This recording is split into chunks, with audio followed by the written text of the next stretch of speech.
বিসমিল্লাহির রহমানির রহিম। আসসালামু আলাইকুম ওয়া রাহমাতুল্লাহ। প্রিয় শিক্ষার্থীরা, ওয়েলকাম টু মুমিনুরস টিচিং হোম।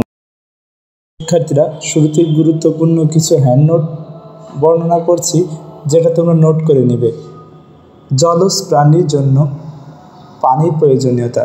জলজ প্রাণী অ্যাকোয়াটিক অ্যানিমালস সম্পূর্ণ বা আংশিকভাবে পানিতে বসবাস করে এবং তাদের জীবনচক্র পানির উপর নির্ভরশীল। পানি ছাড়া তারা বাঁচতে পারে না, কারণ পানি বিভিন্ন কিছু গুরুত্বপূর্ণ পয়েন্ট আছে। তার ভিতরে 1 নম্বর শ্বাস প্রশ্বাসের জন্য। জলজ প্রাণী পানি থেকে অক্সিজেন গ্রহণ করে শ্বাস প্রশ্বাস নেয়। মাছের মতো প্রাণীরা গিলস ব্যবহার করে পানিতে দ্রবীভূত অক্সিজেন গ্রহণ করে। উভচর প্রাণী যেমন ব্যাঙ ত্বক ও ফুসফুসের মাধ্যমে শ্বাস নেয়। আর্দ্রতা ধরে রাখার জন্য পানির ওপর নির্ভরশীল, অর্থাৎ এই প্রাণীগুলো পানি বিকল্প অন্য কিছু ব্যবহার করতে পারে না। 2. খাদ্য গ্রহণ ও পরিপাক প্রক্রিয়ায়। জলজ প্রাণীরা পানির মাধ্যমে প্লাঙ্কটন, ছোট মাছ ও অন্যান্য খাদ্য সংগ্রহ করে। অনেক জলজ প্রাণীর পরিপাকতন্ত্র পানির উপস্থিতিতে কার্যকরভাবে কাজ করে, পানির অনুপস্থিতিতে কাজ করে না। যেমন আমরা একটা মাছ জানি সাকার ফিশ, এটা কিন্তু পানি ছাড়া মনে হয় যেন জড় পদার্থ। এমনভাবে বিভিন্ন রকম প্রাণী পানির ওপর নির্ভরশীল। 3 নম্বর পয়েন্ট, চলাচল ও পরিবহন। মাছ ও অন্যান্য জলজ প্রাণী পানির মধ্যে সহজেই চলাচল করতে পারে, কারণ তাদের শরীর পানিতে সাঁতার কাটার উপযোগী। গঠনগত দিক থেকে সৃষ্টিকর্তা তাদের সেভাবে তৈরি করেছে। জেলিফিশ ও অক্টোপাসের মতো প্রাণীরা পানির প্রবাহের ওপর নির্ভরশীল হয়ে চলাফেরা করে, অর্থাৎ জেলিফিশ বা অক্টোপাস পানির প্রবাহ ছাড়া চলাফেরা করতে পারে না, কারণ তাদের শরীরের গঠনই এরকম ধরনের হয়। 4 নম্বর পয়েন্ট, শরীরের তাপমাত্রা নিয়ন্ত্রণ। পানি তাপমাত্রা স্থিতিশীল রাখতে সাহায্য করে, যা জলজ প্রাণীদের জন্য গুরুত্বপূর্ণ। জলজ প্রাণীরা বাইরের আবহাওয়া থেকে সরাসরি প্রভাবিত হয় না, কারণ পানি তাদের শরীরের তাপমাত্রা নিয়ন্ত্রণ রাখে, অর্থাৎ পানি তাদের শরীরের তাপমাত্রা সঠিক মাত্রায় রাখে। পানি ব্যতীত তাদের শরীরের তাপমাত্রা ভারসাম্য হারাবে এবং তাতে তাদের মৃত্যু ঘটতে পারে। 5. বংশবিস্তার ও বংশধারা টিকিয়ে রাখা। বেশিরভাগ জলজ প্রাণী যেমন মাছ, ব্যাঙ ডিম পাড়ে এবং তাদের ডিম ও লার্ভা পানির পরিবেশে সুরক্ষিত থাকে। কিছু প্রাণী যেমন উভচর জীবনচক্রের কিছু অংশ পানিতে কাটায়, যেমন ব্যাঙের অলোস্ট্রপল অবস্থা, অর্থাৎ ব্যাঙ একই সাথে কিছু সময় পানিতে কাটায়, কিছু সময় স্থলে কাটায়। পানি আর স্থলে উভয়ই কাটানোর জন্য ব্যাঙকে আমরা উভচর প্রাণী বলি, এটা আমরা তো আগে থেকেই জানি।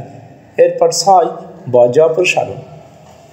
জলজ প্রাণী তাদের বর্জ্য সব পদার্থ সরাসরি পানির মাধ্যমে পরিবেশে ছাড়তে পারে, যা তাদের দেহের জন্য ক্ষতিকর উপাদান সরিয়ে দেয়, অর্থাৎ তারা পরিষ্কার পরিচ্ছন্ন থাকতে পারে পানির সহায়তায়।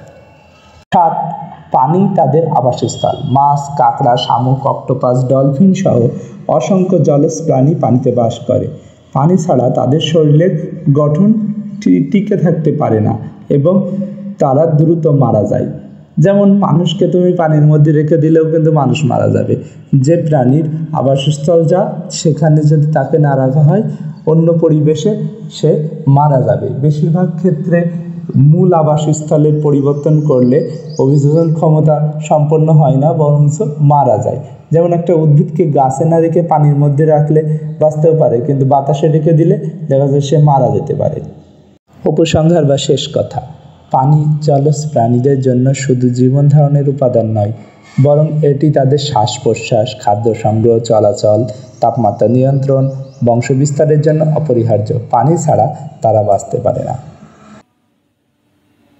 প্রিয় শিক্ষার্থীরা, এ পর্যায়ে আমরা পৃষ্ঠা 38 এর মূল বইয়ের আলোচনাটুকু করব। দেখো, বইতে লেখা আছে 2.1.4 অর্থাৎ 2.1.4 জলজ প্রাণীর জন্য পানির প্রয়োজনীয়তা। পানির প্রয়োজনীয়তা সকল জীবের জন্যই দরকার, কিন্তু আমরা এখন পড়ব বই অনুযায়ী জলজ প্রাণীর বিষয়টি। হাজার হাজার জলজ প্রাণীর মাঝে আমাদের সবচেয়ে পরিচিত জলজ প্রাণী হচ্ছে মাছ। তাহলে আমরা সবচেয়ে জলজ প্রাণীর কথা মনে করলেই যেটা মাথায় আসে আমাদের সেটা হচ্ছে মাছ, ইংরেজিতে বলে ফিশ। মাছ ধরে পানির বাইরে রেখে দিলে কি হয়? তোমরা সবাই দেখেছো যে মাছ মারা যায়। কেন মারা যায়? কারণ আমরা যেরকম বাতাস বা অক্সিজেন ছাড়া বাঁচতে পারি না, দম বন্ধ হয়ে মারা যায়, মাছের বেলাতেও তাই ঘটে। মাছ অক্সিজেন গ্রহণ করে ফুলকা দিয়ে, আর ফুলকা এমনভাবে তৈরি যে এটি শুধু পানি থেকেই অক্সিজেন নিতে পারে, বাতাস থেকে নয়। এই লাইনটা দাগায় নিতে পারো। ফুলকা এমনভাবে তৈরি যে এটি শুধু পানি থেকেই অক্সিজেন নিতে পারে, বাতাস থেকে নয়।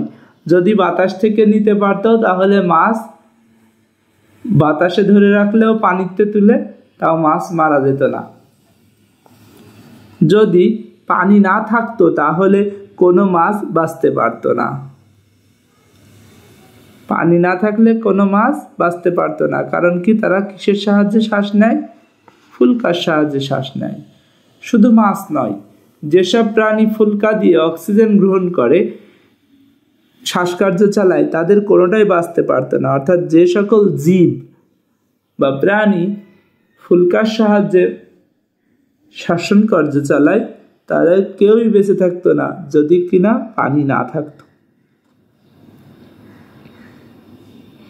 ফলে পরিবেশ হুমকির মধ্যে পড়তো আর আমাদের বেঁচে থাকা কঠিন হয়ে যেত। তোমরা আগের অধ্যায়ে থেকে জেনেছো যে প্রোটিন আমাদের বেড়ে ওঠার জন্য খুবই গুরুত্বপূর্ণ একটি উপাদান। হ্যাঁ, কারণ প্রোটিন বিষয়টা গুরুত্বপূর্ণ এই কারণে আমাদের শরীরের রোগ প্রতিরোধ, তারপরে ক্ষয়পূরণ, বৃদ্ধি সাধনে সহায়তা করে। আমাদের প্রয়োজনীয় প্রোটিনের শতকরা 80% আসে মাছ থেকে। কয় ভাগ আসে? 80% আসে মাছ থেকে। কাজেই পানি না থাকলে আমরা প্রোটিন পেতাম না, যার ফলে আমাদের দেহের বৃদ্ধি ও অন্যান্য জৈবিক প্রক্রিয়া ঠিকভাবে ঘটতো না। প্রিয় শিক্ষার্থীরা, এই অস্বাভাবিক জীবন নিয়ে আমাদের বেঁচে থাকা তখন দুর্বিষহ হয়ে যেত। এই ছিল এই ভিডিওর আলোচনা অংশ। দেখা হবে পরবর্তী কোনো ভিডিওয়। আল্লাহ হাফেজ।